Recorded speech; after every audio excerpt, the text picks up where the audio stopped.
Alors nous, en fait, on se positionne un peu en amont de tout ça on se positionne plus sur les processus pharmaceutiques. Donc notre solution, c'est ce qu'on appelle une knowledge platform, une plateforme de connaissances, où en fait on vient accélérer tous les processus pharmaceutiques, depuis les phases précliniques, même recherche de littérature, jusqu'à la phase clinique, analyse des études cliniques, rédaction scientifique, la phase réglementaire, la market access et même le post-réglementaire. Donc on a vraiment accéléré toute la chaîne pharmaceutique. Et comment on fait ça concrètement? On a une plateforme du coup qui vient en fait faire le lien entre toute la connaissance. Ça ingère la connaissance, quelle qu'elle soit. Alors dans le monde pharmaceutique, la connaissance, ça peut être très large. Ça peut être des PDF, beaucoup de PDF de littérature. Il y a des PowerPoints, parfois c'est des conférences.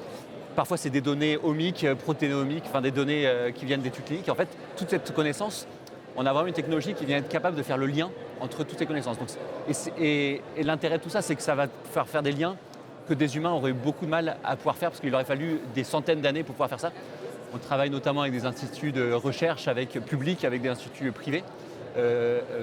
Avec un des instituts de recherche publics, par exemple, on a dit que la partie analyse de leur étude clinique représentait 10 années de travail humain, là où ça prend quelques minutes pour l'intelligence artificielle. Donc il y a vraiment une idée d'aller connecter l'ensemble des informations, faire le lien, et puis avoir des agents d'intelligence artificielle qui vont pouvoir auditer l'information, créer de la nouvelle connaissance et faire des liens entre toute cette connaissance.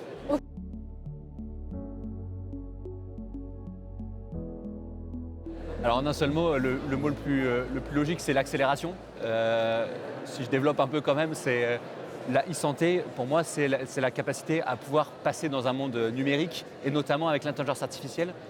J'aime pas trop ce terme-là, mais en fait c'est un peu ça, c'est l'industrialisation du raisonnement. C'est-à-dire que ce qu'un humain pouvait faire, on va pouvoir lancer des centaines de milliers d'agents en parallèle. Ils ne vont pas être plus intelligents que l'humain, hein, pas du tout, mais par contre ils vont pouvoir répliquer des petites tâches que l'humain était le seul à pouvoir faire jusqu'à présent et pouvoir industrialiser ça, et notamment accélérer toutes les phases de recherche, toutes les phases réglementaires, toutes les phases de rédaction, et pouvoir aller plus vite de la partie clinique aux médicaments.